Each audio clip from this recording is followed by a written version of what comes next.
Tarawa was invaded by the 2nd Marine Division, and that division only. They were the ones that took the blunt of the assault from the beach defenses. There was a pier that the Japanese had that extended out across the reef for almost a half a mile. A lot of Marines managed to get ashore by using the pier for cover, but a lot of the guys who were in the Higgins boats were dumped out on the water and had to wade in, and many times it was over their head when the ramp was open and the guys jumped off and they just disappeared, went right on down. Most of them did not have a chance to get their equipment off and come to the surface, and they're still down there. By rights, no Marine should have ever set foot on Tarawa. The Japanese admiral there, in charge of the island, had bragged that it would take 1,000,000 men 100 years to take Tarawa. But the men of the 2nd Marine Division did it in only 76 hours, and that was something absolutely incredible. We lost over 1,000 Marines that died during the battle.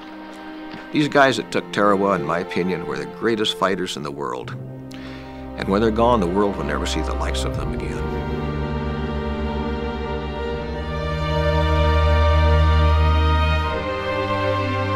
To every Marine, every corpsman was a hero. We looked to them like a godfather. We depended on them for our survival, and we knew that if we ever got hit or wounded, and we called for corpsmen, if there was one within calling distance, he would be there. I saved lives, and that was my job. That was my focus. The very first casualty I took care of was hit right through the jaw. The bullet went across his tongue, cut his tongue, went out the other side. And I thought to myself, this guy's a mess, a mess. I got to him and just took his head in my hand and reached in his mouth and dug out pieces of teeth and gum. I saw that he was trying to swallow his tongue, so I got out a forceps out of my medical kit, clipped his tongue to his lower lip so he wouldn't swallow it, so he wouldn't drown in his own blood. And I reached inside of his mouth and put in a wad of bandage, a compression bandage, so that would absorb some of the blood. Then I got some plasma going in him, and I couldn't give him a shot of morphine when the pain did return, and it began to return fairly rapidly. I found out later, just this week, 2 weeks ago, that guy is okay. He's okay. The only thing that he now has is 2 dimples in his cheek, one on each side, and he's fine. He's fine. You can't say anything about the corpsman that's good enough. That is, in my view, and I think most Marines feel that way.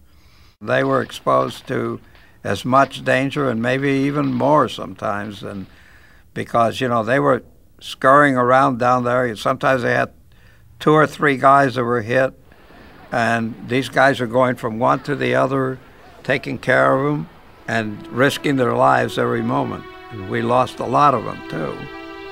And if you yell corpsman, if you yell for help, they came, no matter what.